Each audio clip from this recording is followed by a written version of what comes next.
pharmaceuticals. So what Representative Bagley said was that he didn't think he needed to put that bill forward for delivery services for medical cannabis because he feels like they're going to be treated just like a normal pharmacy would. And it should be the case. It's unclear if regulators will agree with the lawmakers' interpretation, though, since doctors still cannot formally prescribe cannabis and it is not dispensed through traditional pharmacies. So that's something just to keep in the back of your thoughts as if you're listening from Louisiana today, and I know you're excited about this, that there may not be home delivery. They may have to introduce another bill next year. And if they do, you got to get out there, you got to get in front of it, and you've got to advocate for it. But hopefully they'll interpret it the way that Representative Bagley does, that they're going to be treated just like a normal pharmacy and allow home delivery. So that would be a really, really great thing. So I'll move on from Louisiana and talk about something that's really happened in the Biden-Sanders task force that's been put together. And it's a task force that's put together to push for legalizing cannabis and some other drug reforms that are also being tossed around as ideas as well. So 2 members of a criminal justice task force organized by presumptive Democrat presidential nominee Joe Biden — I think we all know that he's going to be the Democratic nominee — and his former rival, Senator Bernie Sanders, recently discussed why they feel criminalization of marijuana is untenable policy, and one, a former U.S. Attorney General, suggesting that even drugs such as opioids and cocaine should be removed from the criminal justice's registry and system's purview. That is a huge, huge, huge, huge change. So that former Attorney General that we were talking about, Eric Holder, said in a C-SPAN appearance last week that racial disparities in drug enforcement have long been a problem. We all know that. You listeners around the world know that black and brown people have been systematically taken down with draconian drug laws. And I think former Attorney General Eric Holder, he knows that and he understands that.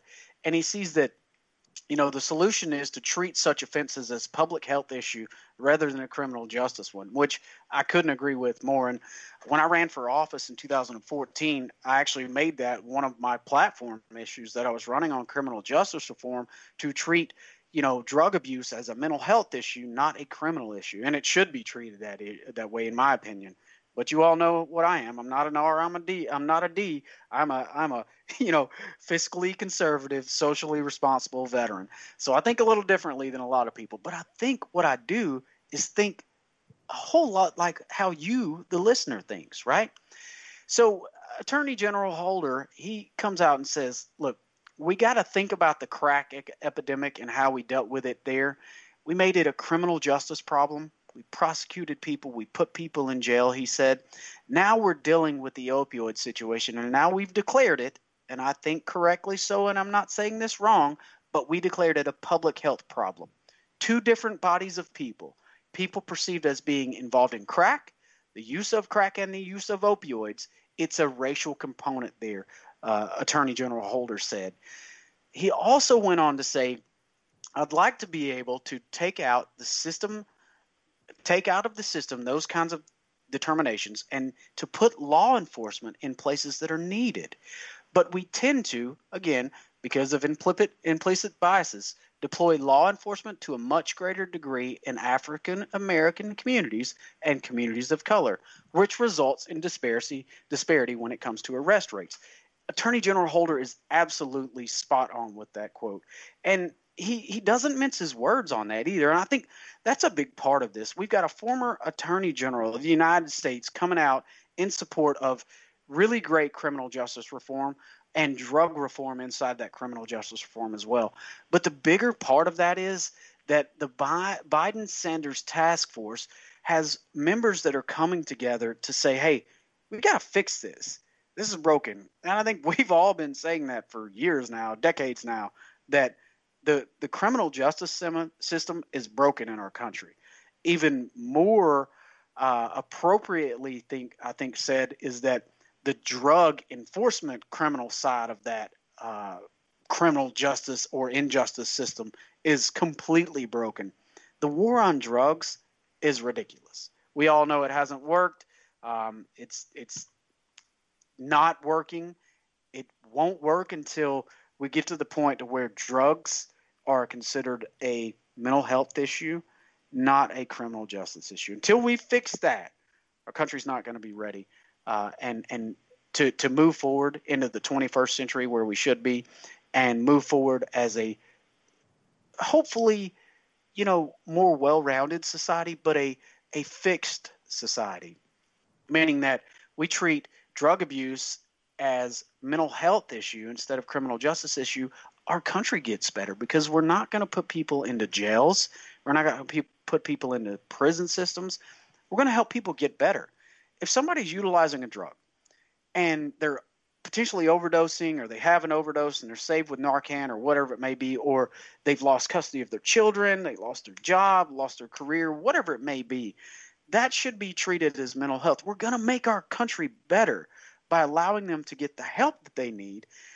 We're going to allocate those hundreds of billions of dollars, probably trillions of dollars now that have been spent on the failed drug war, reallocate that to mental health preparedness and mental health, and fix those people. That makes our society better.